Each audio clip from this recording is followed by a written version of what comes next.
السلام عليكم ورحمة الله وبركاته. الحمد لله رب العالمين،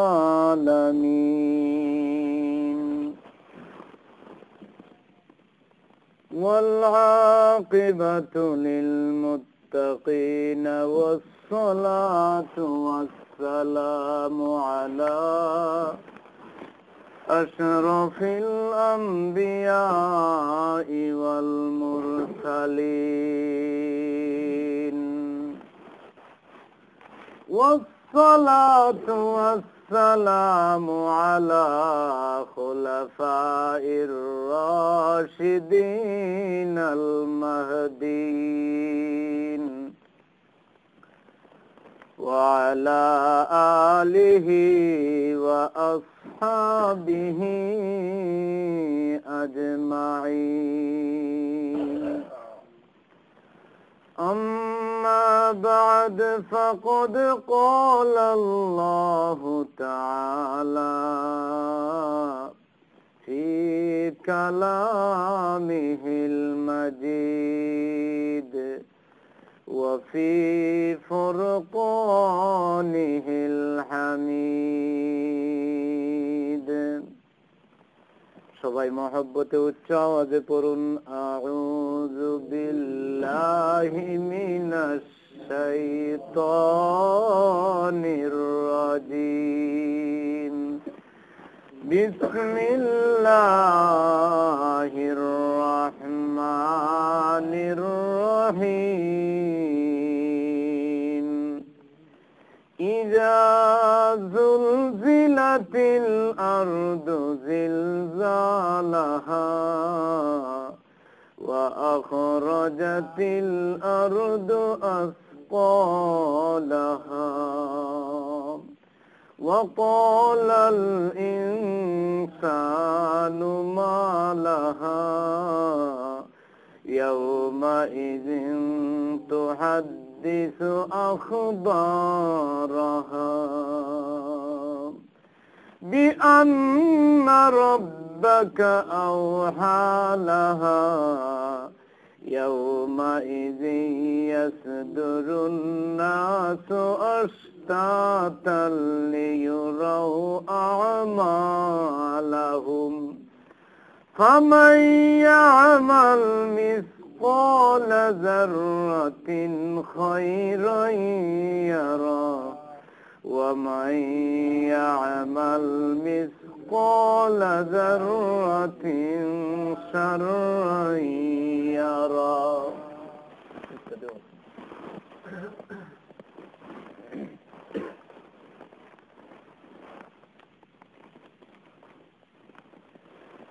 قال النبي صلى الله عليه وسلم: القبر روضة من رياض الجنة أو حفرة من حفر النار.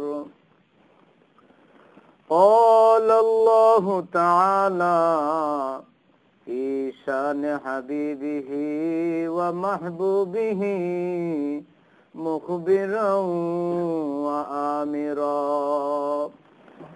إن الله وملائكته يصلون على النبي يا أيها الذين آمنوا صلوا عليه وسلموا تسليما.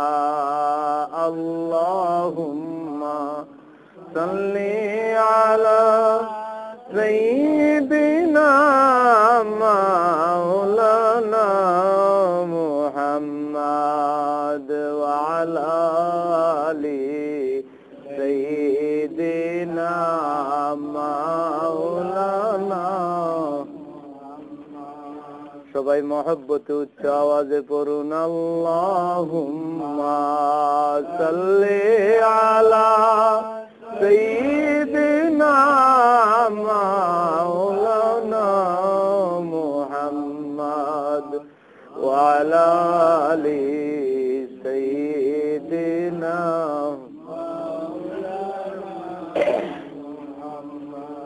নবী আমার শিরোমণি,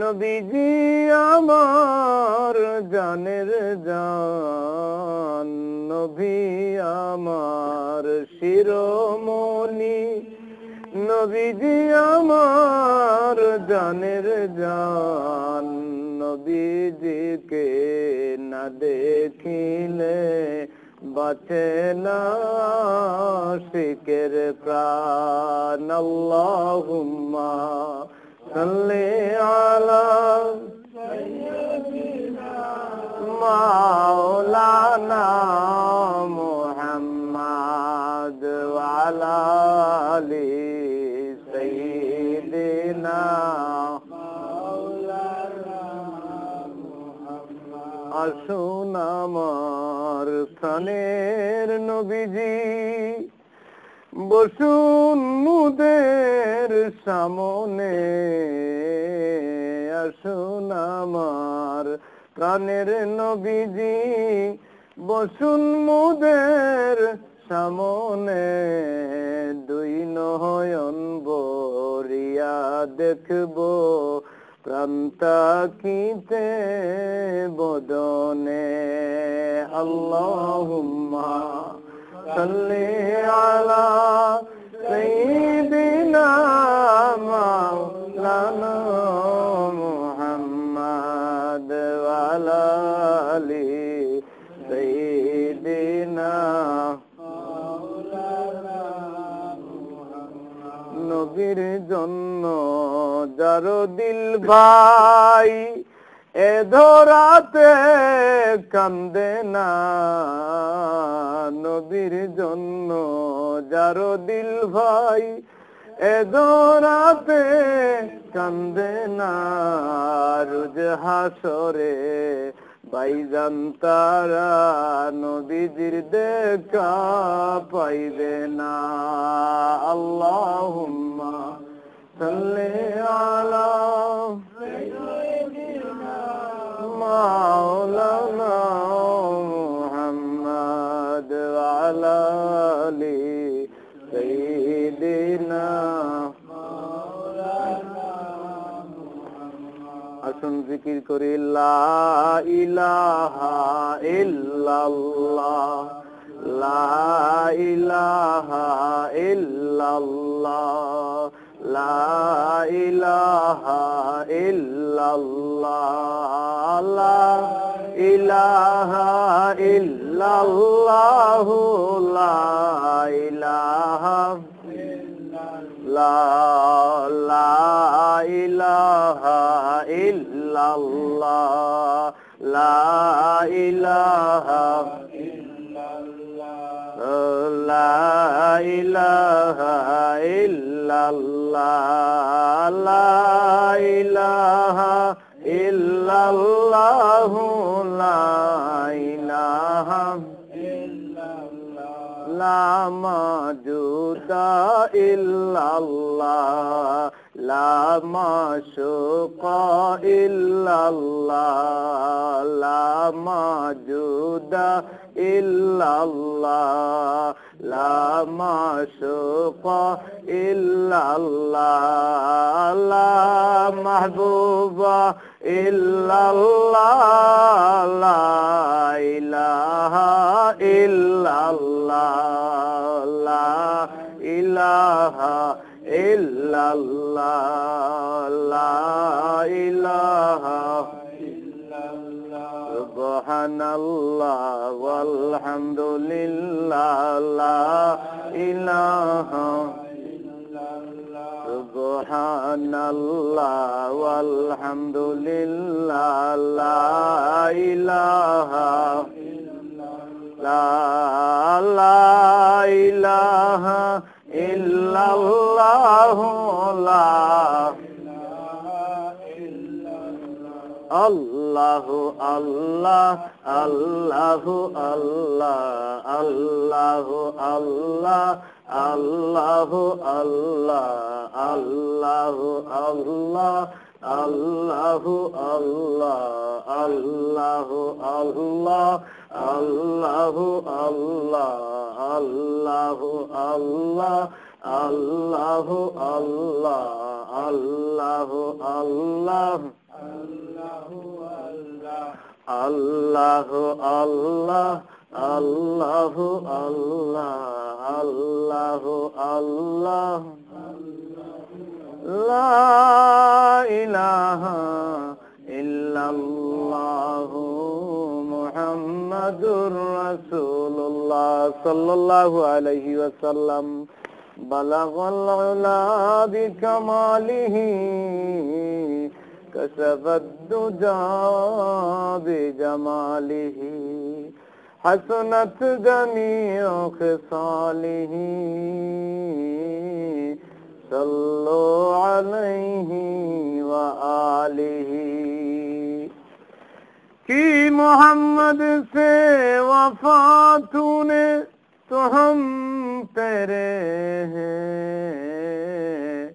इजहासिज ही क्या लौह कलम तेरे है बलगल उला बिकमालिही कशफत दुजा बिजमालिही हसनत जमीउ खिसालिही सल्लु अलैहि अस्सलातु वस्सलामु अलैका या रसूल अल्लाह अस्सलातु वस्सलामु अलैका या हबीब अल्लाह الصلاة والسلام عليك يا شافع المذنبين الصلاة والسلام عليك يا رحمة للعالمين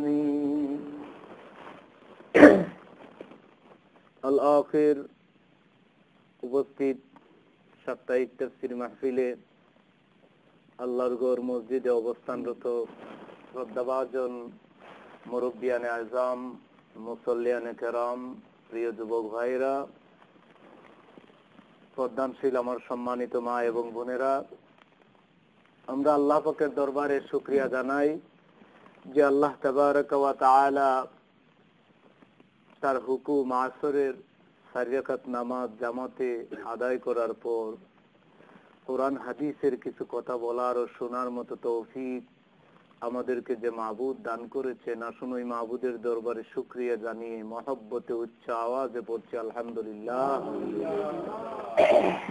আল্লাহ পাকের দয়া মেহেরবানি সেজন্য আমরা এমন একটা মহতী সমাবেশে আমরা বসতে পেরেছি যেগুলি হচ্ছে আখিরাতের সম্পদ। যদি বলুন কথা ঠিক কিনা? এই যে মাহফিল, তাফসীর মাহফিল, ওয়াজ মাহফিল, জিকির মাহফিল, দুরুদের মাহফিল, মিলাদের মাহফিল, এগুলো হচ্ছে আমাদের জন্য কাল কিয়ামতের ময়দানে আখিরাতের বড় সম্পদ। কাল কিয়ামতের দিন যেদিন সবাই নফসি নফসি বলে চিৎকার করবে, সেদিন আমাদের এই তাফসীর মাহফিল একটা আকার নিয়ে দাঁড়িয়ে যাবে আর আল্লাহর দরবারে বলবে, আমি তো সেই তাফসীর মাহফিল যেই মাহফিলে কোরআনের কথা শোনার জন্য তোমার কিছু সংখ্যক বান্দারা বসেছিল, কোরআন হাদিসের কথাবার্তা শুনেছিল, দোয়া করেছিল, তুমি মাওলার দরবারে ইস্তেগফার করেছিল, আমি সেই তাফসীর মাহফিল। সেজন্য তাদের পক্ষে আজ সুপারিশ করতেছি, আল্লাহ পাক এই তাফসীর মাহফিলের সুপারিশ কবুল করে তাকে জান্নাতে দিয়ে দিবেন। তো আজকের এই তাফসীর মাহফিল আমাদের জন্য নাজাতের উসিলা হোক, সবাই বলুন আমিন। আল্লাহ পাকের দয়া হয়েছে, আল্লাহ পাক আমাদেরকে সে তৌফিক দিয়েছেন বলেই আমরা আজ এখানে বসতে পেরেছি। আল্লাহ রাব্বুল আলামিন এত মেহেরবানি আমাদের উপর করেছেন, আখেরি জমানার নবীর উম্মত করে দুনিয়ার বুকে পাঠিয়েছেন, যিনি হচ্ছেন আকায়ে নামদার, তাজদারে মদিনা, নূরে মুজাসসম, সাইয়্যিদুল মুরসালিন, নবী মুহাম্মদুর রাসূলুল্লাহ সাল্লাল্লাহু আলাইহি ওয়াসাল্লাম। তিনি আমাদেরকে এই দুনিয়ার জমিনে এসেছেন একটা মাত্র কারণ, আমাদেরকে সঠিক রাস্তা দেখাবার জন্য, আমাদেরকে জান্নাতের রাস্তা দেখাবার জন্য। কোন রাস্তা গেলে আমরা চির সুখের জায়গা জান্নাত পাবো, কোন রাস্তা ধরলে আমরা দুনিয়াতে শান্তি পাবো, আখিরাতে চিরসুখের জায়গা জান্নাতুল ফেরদাউসে আমরা স্থান লাভ করব, এই রাস্তাটা দেখানোর জন্যই মূলত নবীজি এই দুনিয়ার জমিনে আগমন করেছেন। জোরে বলুন সুবহানাল্লাহ। নবীজি আমাদেরকে রাস্তা দেখাবার জন্য দুটি জিনিস নিয়ে এসেছেন, একটা হচ্ছে কোরআন, আরেকটা হচ্ছে হাদিস। আর নবী যে তিনি যে নবী, সেই জিনিসটা প্রুফ করার জন্য মুজিজা নিয়ে এসেছেন। কারণ একজন নবী হবার জন্য তার মধ্যে শর্ত হচ্ছে মুজিজা থাকতে হবে। মুজিজা মানে এমন কিছু জিনিস, যেই জিনিস দেখলে মানুষ অবাক হয়ে যায়, আশ্চর্য হয়ে যায়, যেই জিনিস মানুষকে দুর্বল করে দেয়, অক্ষম করে দেয়। এই ধরনের মুজিজা নবীজির জীবনে হাজার হাজার ঘটেছে। জোরে বলুন সুবহানাল্লাহ। নবী করিম সাল্লাল্লাহু আলাইহি সাল্লামের দেহ মুবারক মুজিজা, প্রতিটা পশম মুজিজা। নবীজির চোখ মুবারক মুজিজা, নবীজির ঘাম মুবারক মুজিজা, নবীজির প্রস্রাব মুবারক মুজিজা, নবীজির পায়খানা মুবারক মুজিজা। অর্থাৎ নবীজির জীবনে হাজার হাজার মুজিজা হয়েছে। সব নবীদের মুজিজা জমা করে যদি এক করা হয়, এরপরে আমার আপনার নবীর মুজিজার সমান হবে না। এটা বলুন সুবহানাল্লাহ।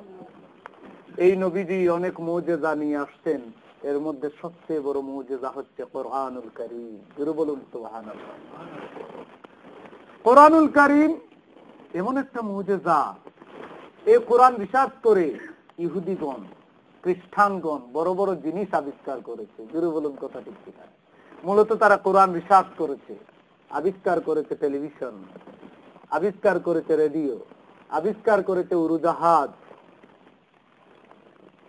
এত অসংখ্য জিনিস। থমাস আলভা এডিসন আবিষ্কার করেছেন ইলেকট্রিক লাইট।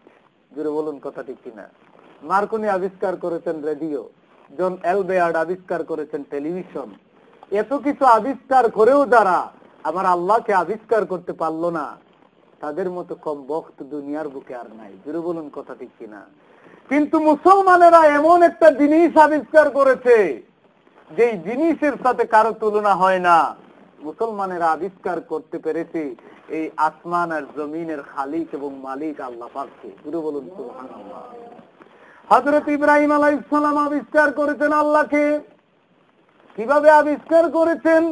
রাত্রি বেলা যখন তিনি ছোট ছিলেন, রাত্রি বেলা যখন আকাশের মধ্যে তারকা দেখলেন, তিনি বললেন এটাই আমার রব, হাযা রাব্বি, এটা আমার রব।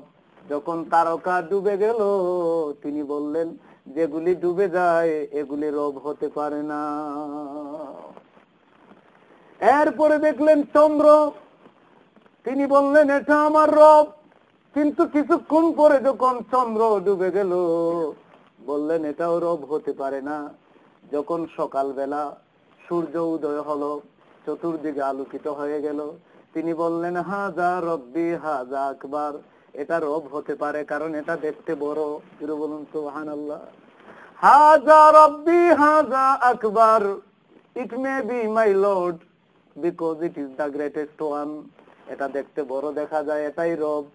কিন্তু যখন সূর্য ডুবে গেল, তিনি বললেন চন্দ্র রব নয়, সূর্য রব নয়, তারকা রব নয়, রব হচ্ছেন তিনি যিনি আকাশ জমিনের মালিক।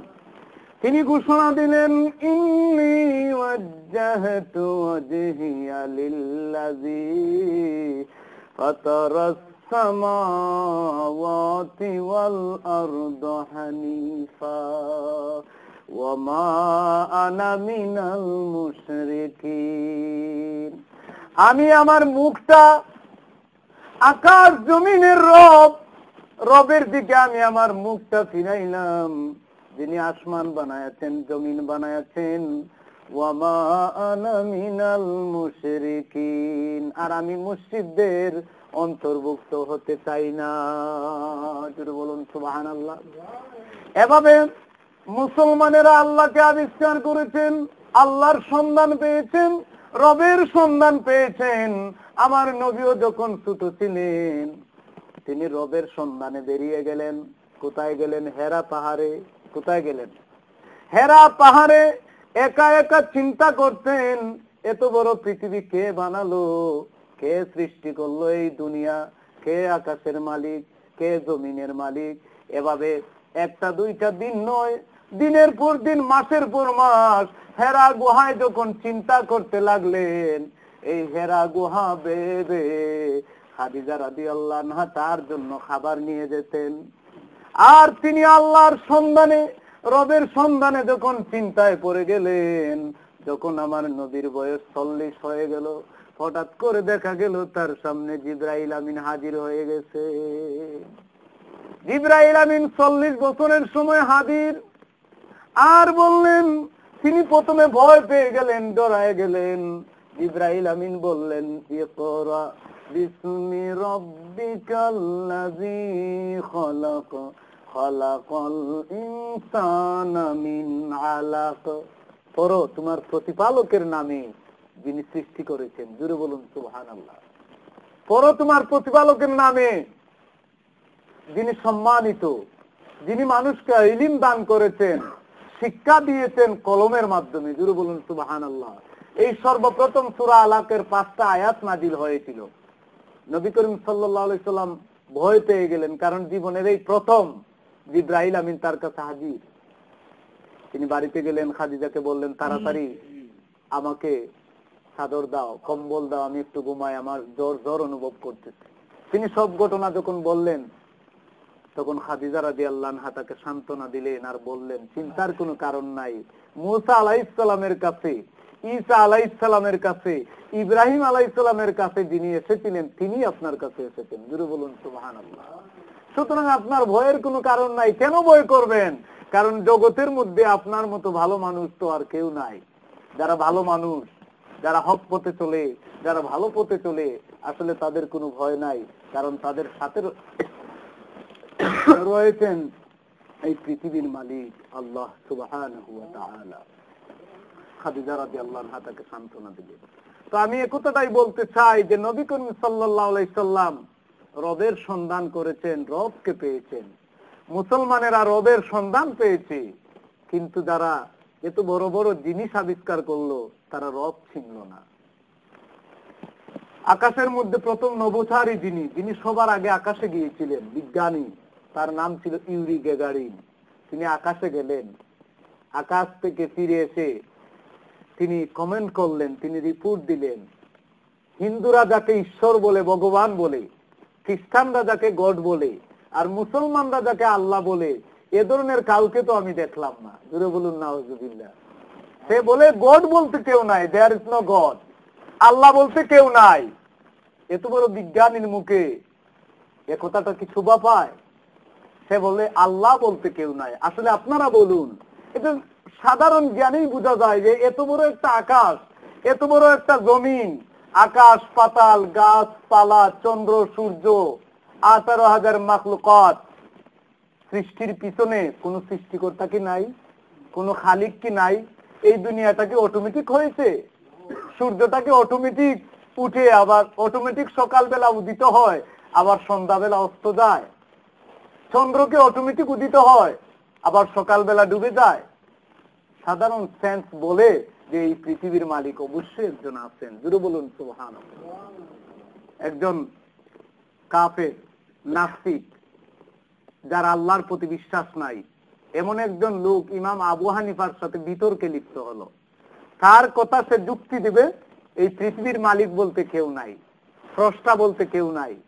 আর ইমাম আবু হানিফা বলেছেন যে এই পৃথিবীর মালিক হচ্ছেন আল্লাহ পাক। এগুলি আপনা আপনি হয়নি, বিতর্ক হবে। একটা ডেট ফিক্স করা হলো যে এই তারিখে আসবেন।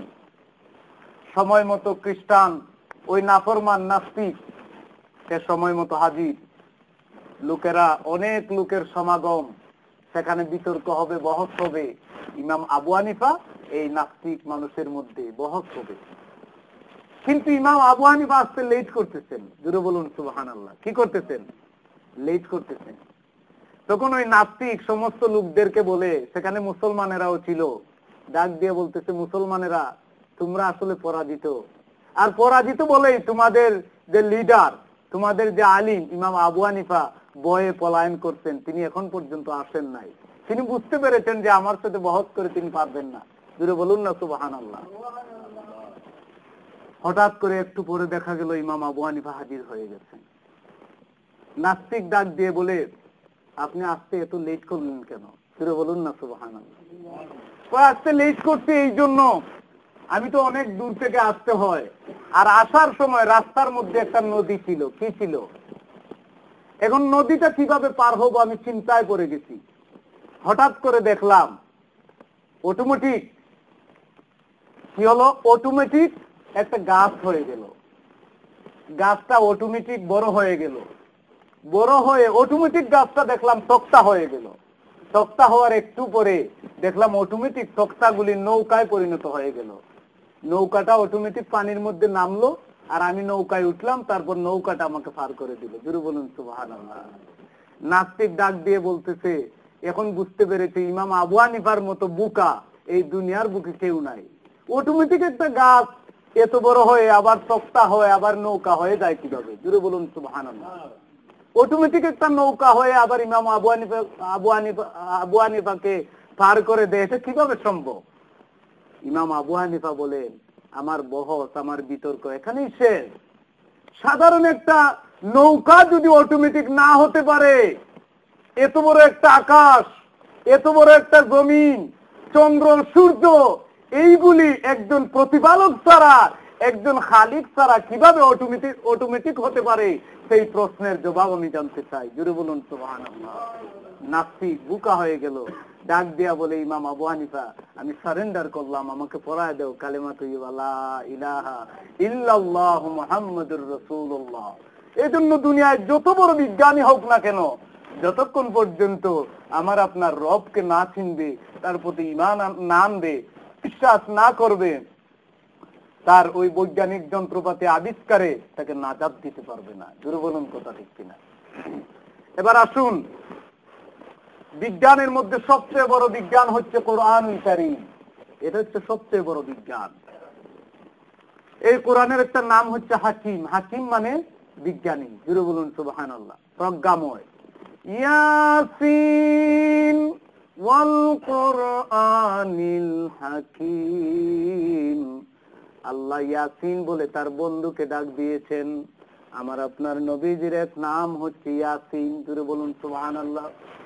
ইয়াসিন ওয়াল কোরআনিল হাকিম।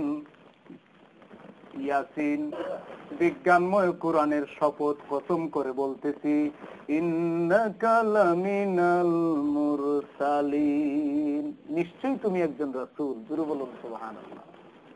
আমি বলতে চাই, এই যে কোরআন মাজিদ, এটা এমন একটা কিতাব, ইসরাফিল আলাইহিস সালামের সিংহার ফুৎকারে সব শেষ হয়ে যাবে, কিন্তু কোরআনের ধ্বংস নাই। কোরআন মাজিদ, এই কোরআন হেফাজতের দায়িত্ব নিয়েছেন আল্লাহ। এই যে কোরআন আমরা দেখতেছি, এটা তো কপি, এটা কি? এটা ফটোকপি, কিন্তু অরিজিনাল কোরআন রয়েছে লৌহে মাহফুজে। কোরআনকে যদি প্রশ্ন করি, কোরআন তোমার বাড়ি কোথায়? ও কোরআন, ওয়ার ইজ ইওর হাউস? তোমার ঘর কোথায়, তোমার বাড়ি কোথায়? কোরআন আনসার দে, বাল হুয়া কুরআনুম মাজিদ ফি লাওহিম মাহফুজ। আমি কোরআন মাজিদ, আমার বাড়ি হচ্ছে লৌহে মাহফুজে। লৌহে মাহফুজে। এই যে কোরআন পেয়েছি, মানুষ যখন মারা যাবে, এই কোরআন মাজিদ থেকে আমি একটা সূরা তেলাওয়াত করেছি, সবাই আমার সাথে পড়েছেন। এই সূরার নাম হচ্ছে সূরা জিলজাল। জোরে বলুন কথা ঠিক কিনা? সূরা জিলজাল পড়েছি। জিলজাল মানে ভাইব্রেশন, জিলজাল মানে কম্পন। এখানে ইসরাফিল আলাইহিস সালাম যখন সিংহায় ফুৎকার দিবেন, পৃথিবীর অবস্থা কেমন হবে, সেই অবস্থার বর্ণনা আমার আল্লাহ সূরা জিলজালে দিয়েছেন। সূরা জিলজালে কিয়ামতের কথা বর্ণনা করা হয়েছে। ইসরাফিল আলাইহিস সালাম আল্লাহ পাকের 4 জন ফেরেশতার মধ্যে একজন অন্যতম ফেরেশতা। উনার কাজ হলো, উনি সিংহাটা নিয়ে দাঁড়িয়ে আছেন। সিংহাটা এখনো তার মুখের মধ্যে আছে। জোরে বলুন সুবহানাল্লাহ। সিংহাটা এখনো তার মুখের মধ্যে আছে। প্রশ্ন করতে পারেন যে ইসরাফিল আলাইহিস সালাম সিংহা মুখের মধ্যে নিয়ে দাঁড়িয়ে আছেন কেন? এখন তো আর ফু দেওয়ার সময় না, সিঙ্গাটা একটু নামায় রাখলেই তো হয়। ফিরে বলুন কথা ঠিক কিনা? এর জবাব হচ্ছে ফেরেশতারা আল্লাহর হুকুম এমন ভাবে পালন করেন, মুখের মধ্যে সিঙ্গা রেখে দিয়েছেন, যেই মাত্র আল্লাহ আদেশ করবেন ইসরাফিল আর দেরি করবা না, সিঙ্গার মধ্যে ফুক দিয়া দাও, ব্লো দা ট্রাম্পেট, সিঙ্গার মধ্যে ফুক দাও, সাথে সাথে যাতে আল্লাহর হুকুম তিনি পালন করতে পারেন, এক সেকেন্ডও যাতে আল্লাহর হুকুম পালনে দেরি না হয়, সেজন্য সিঙ্গাটা মুখের মধ্যে লইয়া দাঁড়াইয়া আছে। ফেরেশতারা কিভাবে আল্লাহর হুকুম পালন করে? আমি বলতে চাই, এই পৃথিবী একদিন শেষ হয়ে যাবে, সব ধ্বংস হয়ে যাবে, কিয়ামত হয়ে যাবে, আমরা কবরে চলে যাব। সত্য কথা যেটা, যারা কবরের কথা স্মরণ করে তারা কোনোদিন আল্লাহর নাফরমানি করতে পারে না।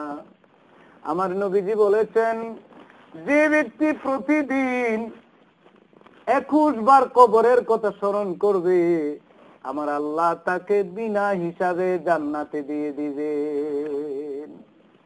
21 বার যে কবরের কথা মনে করবে, কবরে তো ভয়াবহ অবস্থা থাকবে। কবরে যারা ভালো কাজ করবে না, কবরের মধ্যে কঠিন শাস্তি পাবে, কঠিন পানিশমেন্ট পাবে। কবরের উভয় পাশের মাটি তাকে চাপ দিবে, এমন ভাবে চাপ দিবে শরীরের একটা হাত দিয়ে আরেক হাড্ডির ভিতরে ঢুকে যাবে।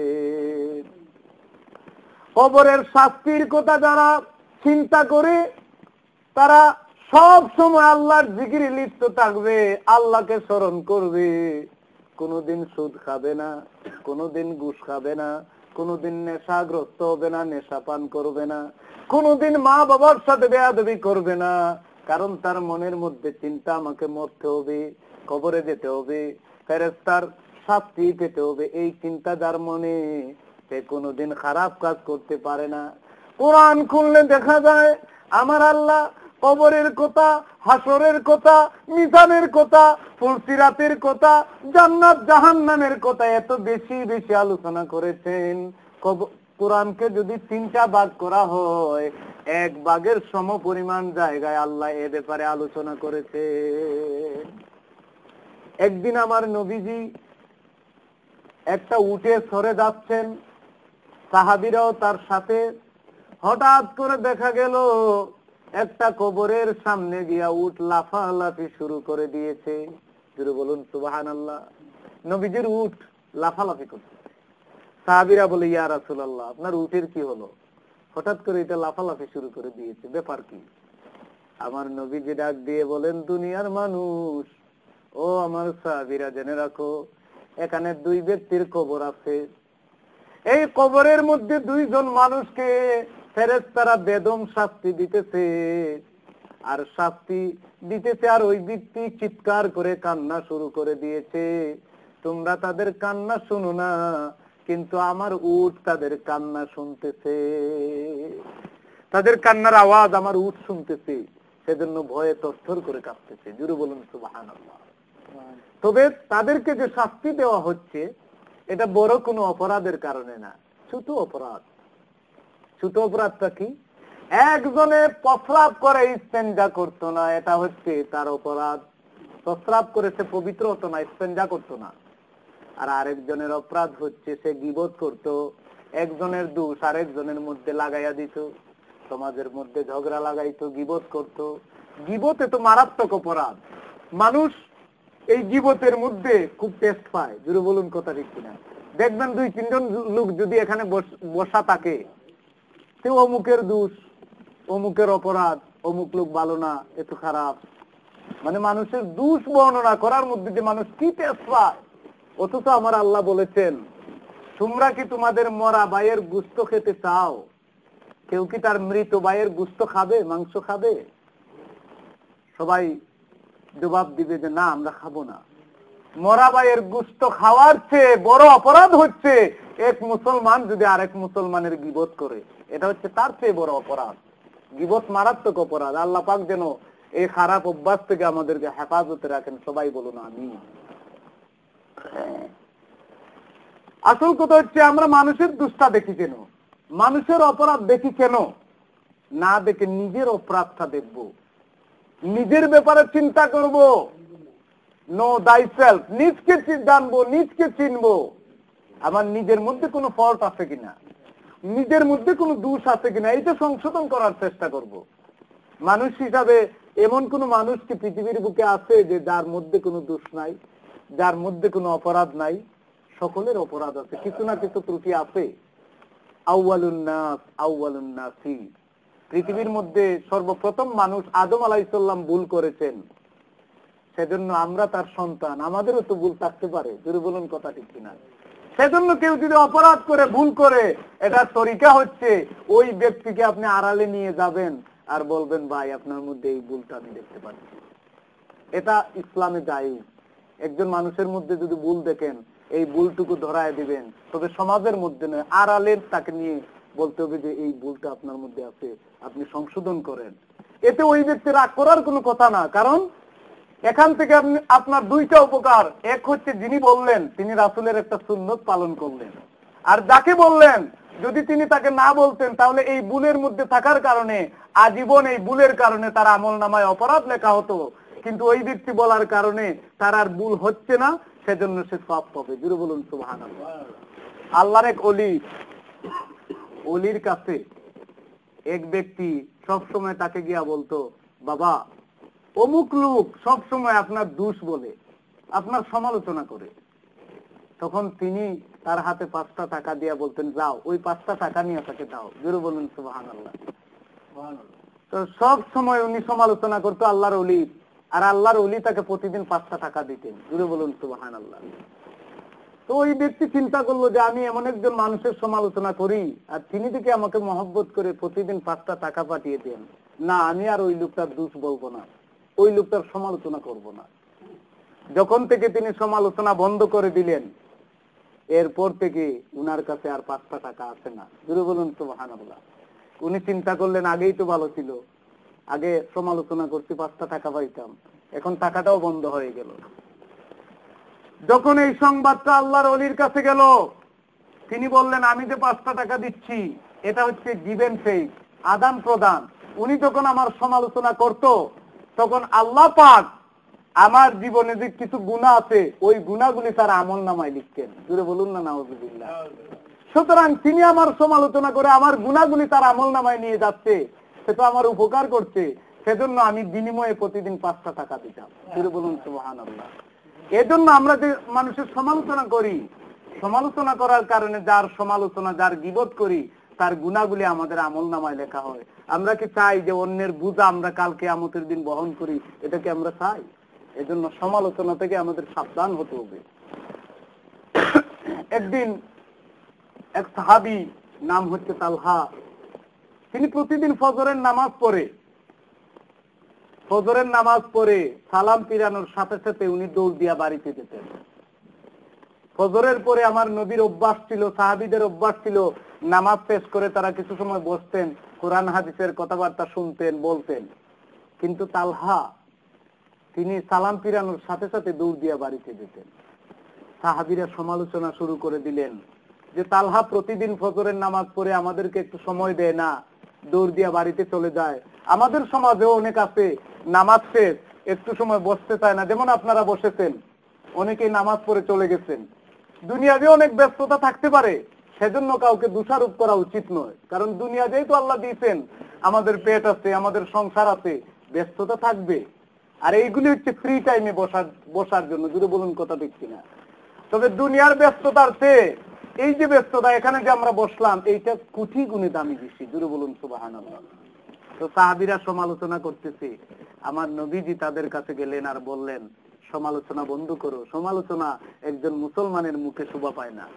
এবার বলো তোমরা কার সমালোচনা করতেছো? সাহাবীরা বলল, ইয়া রাসূলুল্লাহ, তোমার সাহাবী তালহা প্রতিদিন ফজরের নামাজ পড়ে তাড়াতাড়ি বাড়িতে চলে যায়, আমরা জানতে চাই কারণটা কি? একটু সময় বসে না, কথাবার্তা বলে না। আমার নবীজি বললেন সমালোচনা বন্ধ করো, আসো সরাসরি তার কাছে যাই। জোরে বলুন সুবহানাল্লাহ। তার প্রবলেমটা একটু শুনি। আমার নবীজি কিছু সাহাবী লইয়া তালহার বাড়িতে চলে গেলেন, ডাক দিলেন তালহা। আমার নবীজি যেই মাত্র ডাক দিলেন, তালহা দৌড় দিয়া ঘর থেকে বেরিয়ে আসলেন, ডাক দিলেন, ইয়া রাসূলুল্লাহ, কি জন্য আমার বাড়িতে আপনার মতো মহানবীর আগমন ঘটেছে? আমার নবীজি বলেন, তালহা আমি জানতে চাই কেন তুমি প্রতিদিন ফজরের নামাজ পড়ে তাড়াতাড়ি চলে আসো? এই প্রশ্ন করার সাথে সাথে তালহা ডাক দিয়ে বলে, ইয়া রাসূলুল্লাহ, ইয়া হাবিবাল্লাহ, এর কারণ হচ্ছে প্রতিদিন ফজরের নামাজ পড়ে আমি তাড়াতাড়ি চলে আসি, তার কারণ হচ্ছে আমার পরিবারে আমি এবং আমার স্ত্রী, আমার আরো 2টা সন্তান রয়েছে, তারা মাসুম, তারা ছোট।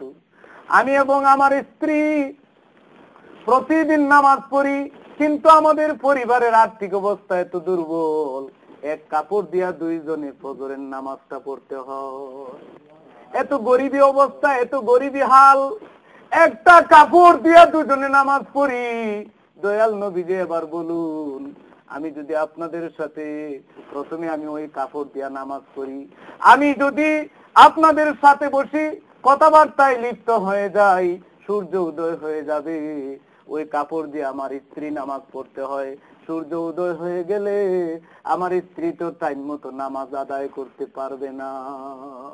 কাল কিয়ামতের দিন আল্লাহর সামনে আসামির কাঠগড়ায় দাঁড়ায়া যাব, সেজন্য তাড়াতাড়ি চলে আসি, যাতে করে আমার পরনের কাপড় দিয়ে আমার স্ত্রী নামাজটা আদায় করতে পারে। আমার নবীজি চোখ থেকে দর দর করে পানি ছেড়ে দিলেন, ডাক দিয়ে বলেন, সাহাবীরা কে আছো, কে আছো? আমার তালহাকে কাপড়ের ব্যবস্থা করে দিবে। ওসমান রাদিয়াল্লাহু আনহু দৌড় দিয়ে আসলেন, এসে বললেন, ইয়া রাসূলুল্লাহ, ইয়া হাবিবাল্লাহ, পারমিশন দেন, আমি এই মাত্র দৌড় দিয়া বাড়ি থেকে কাপড় নিয়ে আসি।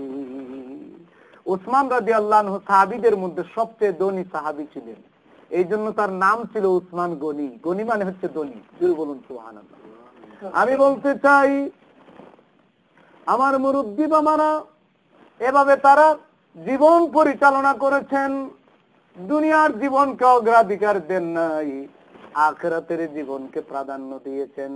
কারণ তারা জানতেন, ওয়াল আখিরাতু খায়রু ওয়া আবকা, আখিরাত হচ্ছে সবচেয়ে উত্তম এবং চিরস্থায়ী।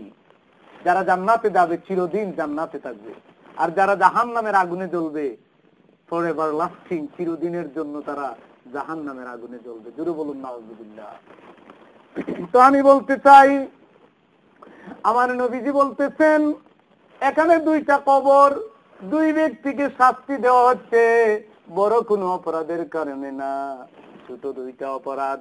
একটা হচ্ছে একজনে প্রস্রাব করে ইস্তেঞ্জা করতো না, আর আরেকটা হচ্ছে একজন মানুষ আরেকজনের গীবত করতো। জোরে বলুন নাউযুবিল্লাহ।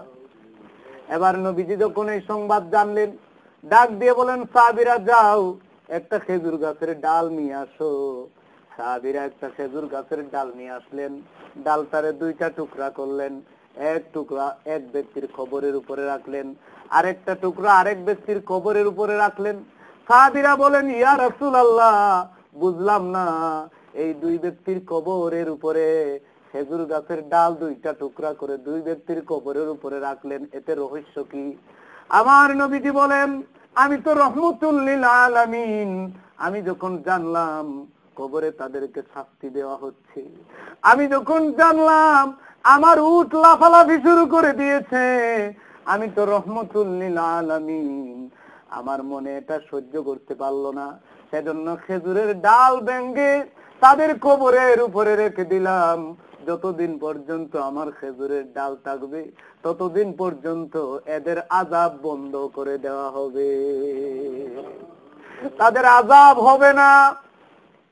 আমার নবীজির হাতের দেওয়া খেজুরের ডাল, বলুন যতদিন থাকবে ততদিন কি আল্লাহর ফেরেশতারা তাদেরকে শাস্তি দিতে পারবে? কারণ আমার নবীজি বলেছেন, যতদিন এই খেজুরের ডাল থাকবে, এই খেজুরের ডালগুলি আল্লাহ আল্লাহ জিকির করবে। জোরে বলুন সুবহানাল্লাহ। দুনিয়ায় যত কিছু আমরা দেখতেছি, গাছপালা, চন্দ্র, সূর্য, পাহাড়, পর্বত, গ্রহ, নক্ষত্র, সবকিছু আল্লাহর জিকির করে। আমার আল্লাহ বলেন সবকিছু তাসবিহ পড়ে, ওয়ালাকিন্না তাফকাহুনা তাসবিহাহুম, কিন্তু তারা যে তাসবিহ পড়ে এটা তো তোমরা বুঝো না। সবাই আল্লাহর জিকির করে, আল্লাহর তাসবিহ পড়ে, কিন্তু আমরা তা বুঝি না। জোরে বলুন কথা ঠিক কিনা? আমি বলতে চাই, আমার নবীজি একদিন মসজিদে নববীর দিকে হাঁটছেন, হাঁটাহাঁটি করতেছেন, হঠাৎ করে দেখলেন কয়েকজন সাহাবী দাঁত বের করে হাসাহাসি শুরু করে দিয়েছেন। জুড়ে বলুন নাউজুবিল্লাহ। সাহাবীরা হাসতেছেন, আমার নবীজি তাদের কাছে গেলেন আর বললেন, স্টপ লাফিং, হাসি বন্ধ করো। তোমাদের কি কবরের কথা মনে নাই? কবরের কথা কি তোমরা ভুলে গেছো? যাদের মনে কবরের কথা আছে তারা অট্ট হাসি হাসতে পারে না। যাদের অন্তরে কবরের কথা আছে তারা অট্ট হাসি হাসতে পারে না। আজকে দেখবেন কত ধরনের হাসি, বিলেন মার্কা হাসি, অট্ট হাসি, দাঁত বের করে কত ধরনের হাসি আসতেছে। এই হাসি দেওয়া সম্পূর্ণরূপে হারাম, শুধুমাত্র মুস্কি হাসিটা গাই। জুড়ে বলুন কথা ঠিক কিনা? আয়েশা রাদিয়াল্লাহু আনহা বলেন, আমার নবীজি যতদিন আমি হাসতে দেখেছি তিনি মুস্কি হেসেছেন, সামনের দুইটা দাঁত থেকে যেন নূর মুবারক বেরিয়ে আসতো, এমন ভাবে তিনি হাসতেন। জুড়ে বলুন কথা ঠিক কিনা? এজন্য আমরা যতদূর সম্ভব অন্তত অট্ট হাসিটা আমাদের বন্ধ করতে হবে। আমরা মুস্কি হাসবো। আত-তাবাসসুমু সাদকা, মুস্কি হাসি হচ্ছে এক ধরনের সদকা। মানুষ দান সদকা করে যে সওয়াব পাবে, মানুষকে যদি মুস্কি হাসি দিয়ে ওয়েলকাম জানাতে পারেন, আল্লাহ রাব্বুল আলামিন এ ধরনের সওয়াব আপনার আমলনামায় দিয়ে দিতে পারে। নবীজির একটা সুন্নত পালনের মাধ্যমে 100 জন গলা কাটা শহীদের সওয়াব আল্লাহ রাব্বুল আলামিন আমার আপনার আমলনামায় দিয়ে দিবেন। জোরে বলুন সুবহানাল্লাহ। আমি বলতে চাই, সেজন্য কবরের কথা মনে করতে হবে, হাসরের কথা মনে করতে হবে। কেউ দুনিয়ার জমিনে থাকবো না, সবাই মরতে হবে। এজন্য আমার আল্লাহ বলতেছেন, কাইফা তাকফুরুনা বিল্লাহি ওয়া কুনতুম আমওয়াতান ফাআহইয়াকুম সুম্মা ইউমীতুকুম সুম্মা ইউহয়ীকুম সুম্মা ইলাইহি তুরজাউন। আমার আল্লাহ বলতেছেন, বান্দারা কেন তোমরা আমার নাফরমানি করো, কেন তোমরা আমার কুফরি করো? তোমরা কি ভুলে গেছো নাকি এক সময় তোমরা ছিলে মরা, আমরা মরা ছিলাম, আমাদের কোনো এক্সিস্টেন্স, আমাদের কোনো অস্তিত্ব ছিল না। জুড়ে বলুন কথা ঠিক কিনা? আল্লাহ পাক সামান্য ময়লা পানি দিয়া আমাদেরকে মানুষ বানিয়েছেন। এই ময়লা পানিকে রক্ত বানিয়েছেন, রক্তকে মাংস বানিয়েছেন, মাংসের মধ্যে কিছু হাড্ডি গুড্ডি দিয়া মানুষ বানিয়া দুনিয়ার বুকে পাঠিয়েছেন। রুহ জগতে আমাদের কাছ থেকে স্বীকৃতি নিয়েছিলেন আল্লাহ পাক, বলেছিলেন, আলাস্তু বিরাব্বিকুম, am I not your lord, আমি কি তোমাদের রব না? তখন কে জবাব দিবে? এত বড় একটা প্রশ্ন করেছেন আল্লাহ, আর জবাব দিবে রুহ জগৎ। সবাই নীরব, সমস্ত নীরবতা নিস্তব্ধতা ভঙ্গ করে সবার আগে যিনি জবাব দিয়েছিলেন, বালা আনতা রাব্বুনা, হ্যাঁ আপনি আমাদের রব, সবার আগে যিনি জবাবটা দিয়েছিলেন তিনি আর কেউ নন, তিনি হচ্ছেন আমার আপনার নবী মুহাম্মদুর রাসূলুল্লাহ সাল্লাল্লাহু আলাইহি ওয়াসাল্লাম। এই স্বীকৃতি আল্লাহ পাক আদায় করেছেন, কিন্তু জমিনে এসে আমরা আমাদের অরিজিনাল রবকে ভুলে গেছি। এখন অনেকে রব বলে ঈসা আলাইহিস সালামকে। জোরে বলুন নাউজুবিল্লাহ। অনেকে 33 কোটি দেবতাকে রব মনে করে, অনেকে ওজাইরকে বলে আল্লাহর পুত্র, ঈসাকে বলে আল্লাহর পুত্র, মরিয়ম আলাইহিস সালামকে বলে আল্লাহর স্ত্রী। জোরে বলুন নাউজুবিল্লাহ। আল্লাহ পাকের ছেলেও নাই, মেয়েও নাই, স্ত্রী নাই, ছেলে সন্তান নাই, তার সাথে কোনো পার্টনার নাই। সেজন্য ছোট্ট একটা সূরা দিয়া দুনিয়ার মানুষ যাতে এই সূরাটা ইজিলি মেমোরাইজ করতে পারে, এজন্য ছোট্ট সূরার মধ্যে আল্লাহ পাক তার পরিচয় দিয়েছেন। জোরে বলুন সুবহানাল্লাহ। কাফের মুশরিকরা নবীজির কাছে গেল, বলল, হে আব্দুল্লাহর ফুলা মুহাম্মদ, তুমি বলো এই পৃথিবীর রব আল্লাহ, আমাদেরকে এই রবের বংশ পরিচয় একটু বলো। তার বাবার নাম কি, মায়ের নাম কি, তার ছেলে মেয়ে কয়জন, তার স্ত্রী কে? এভাবে যখন প্রশ্ন করা শুরু করলেন, আমার আল্লাহ বলেন, জিব্রাইল যাও, তাদের প্রশ্নের দাঁত ভাঙ্গা জবাব দিয়ে আসো। তুমি আমার পক্ষ থেকে একটা সূরা নিয়ে যাও, এই সূরার নাম হচ্ছে সূরা ইখলাস। জোরে বলুন সুবহানাল্লাহ। ইখলাস মানে হচ্ছে একনিষ্ঠতা, ইখলাস মানে হচ্ছে খাঁটি। যত সূরা আছে কোরআন শরীফে, প্রত্যেকটা সূরার নাম রাখার পিছনে যে নামটা রেখেছেন, ওই নামটা শব্দের মধ্যে পাওয়া যায়। জোরে বলুন কথা ঠিক কিনা? ওই সূরার মধ্যে পাওয়া যায়। যেমন কাউসার সূরার নাম, ইন্না আতাইনাকাল কাউসার। সূরা লাহাব, তাব্বাত ইয়াদা আবি লাহাব, লাহাব আছে কিনা? সূরা নাসর, ইজা জাআ নাসরুল্লাহি ওয়াল ফাত। সূরা নাস, কুল আউযু বিরাব্বিন নাস। কিন্তু এমন একটা সূরা, সূরা ইখলাস, কুল হুয়াল্লাহু আহাদ, এই সূরার মধ্যে আমরা ইখলাস শব্দটা পাই না। জোরে বলুন কথা ঠিক কিনা? ইখলাস মানে হচ্ছে একনিষ্ঠতা। সূরা ইখলাসের এত দাম, কেউ যদি 3টা বার এই সূরা পড়তে পারে, গোটা কোরআন মাজিদ তেলাওয়াতের সওয়াব আমার আল্লাহ তার আমলনামায় লিখে দিবেন। সুতরাং সূরা ইখলাস পড়াটা কি, এটা কি খুব বেশি কঠিন? খুব ইজি একটা সূরা। এই সূরাটা প্রত্যেকটা মুমিন মধ্যে মুজাহিদের অন্তরে এই সূরাটা থাকা দরকার। জোরে বলুন কথা ঠিক কিনা?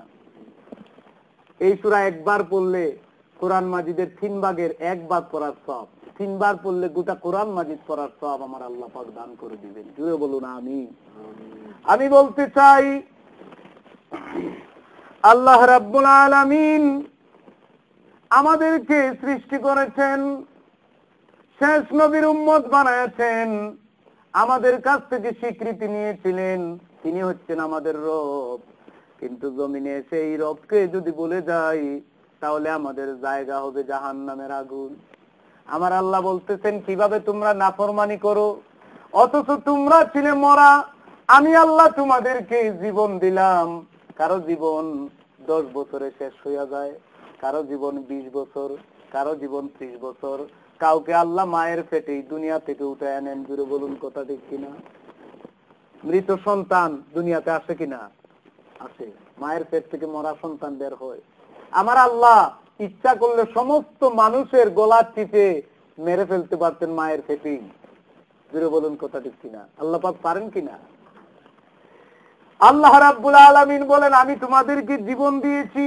যে আল্লাহ জীবন দিয়েছেন, ওই আল্লাহ মারতে পারেন কি পারেন না?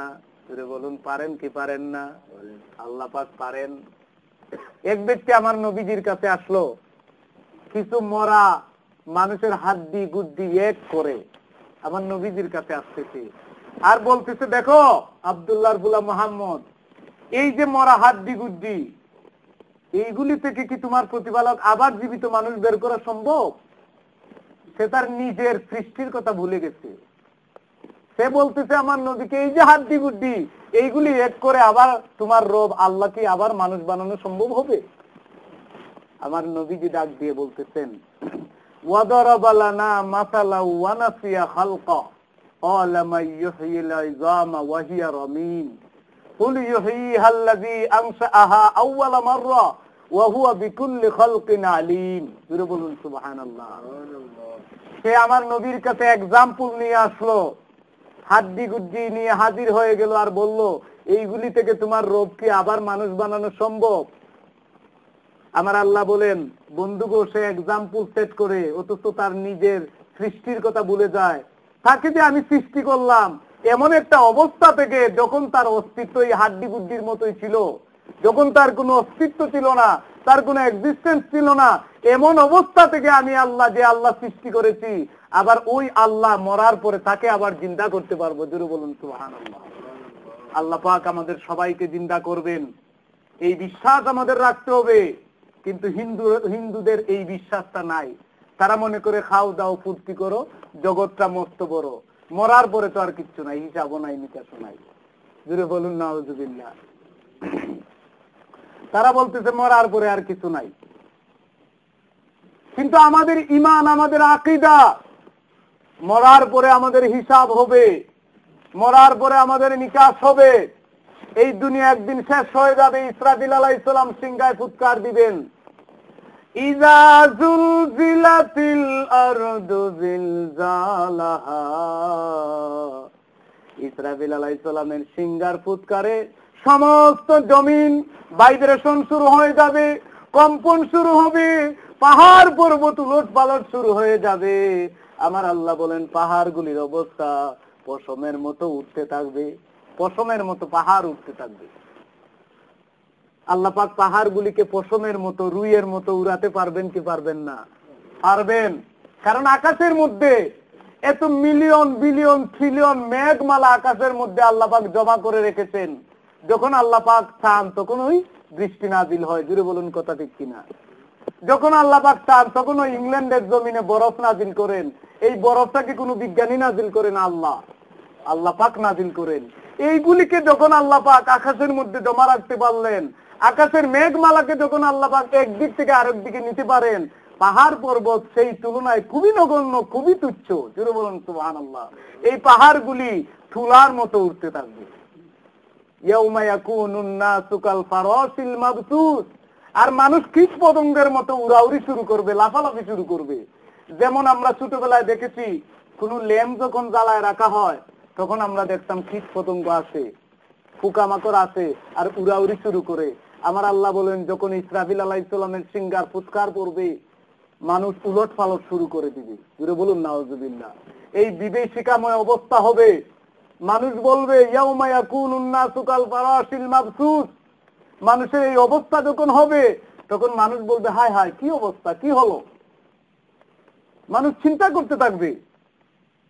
ওয়ানুফিখা ফিস সূরি ফাইযা হুম মিনাল আজদাসি ইলা রাব্বিহিম ইয়ানসিলুন। মানুষের এই অবস্থা হবে যখন ইসরাফিল আলাইহিস সালাম সিংহায় ফুৎকার দিবেন। দুইটা ফুৎকার, এক ফুৎকারে মানুষ মারা যাবে, সব ধ্বংস হয়ে যাবে। আর আরেক ফুৎকারে মানুষ কবর থেকে লাফায়া লাফায়া উঠবে। মানুষ বলবে হায় হায় কেন অবস্থা, কে আমাদেরকে আরামের ঘুম থেকে জাগাইলো? মামবাসানা মিন মারকদিনা হাযা মা ওয়াদার রহমানু ওয়া সাদাকাল মুরসালুন। কে আমাদেরকে আরামের ঘুম থেকে জাগালো? হঠাৎ করে আওয়াজ আসবে, এটাই হচ্ছে তোমার রবের ওয়াদা। তোমার রব ওয়াদা করেছিলেন কিয়ামত হবে, হিসাব হবে, নিকাশ হবে।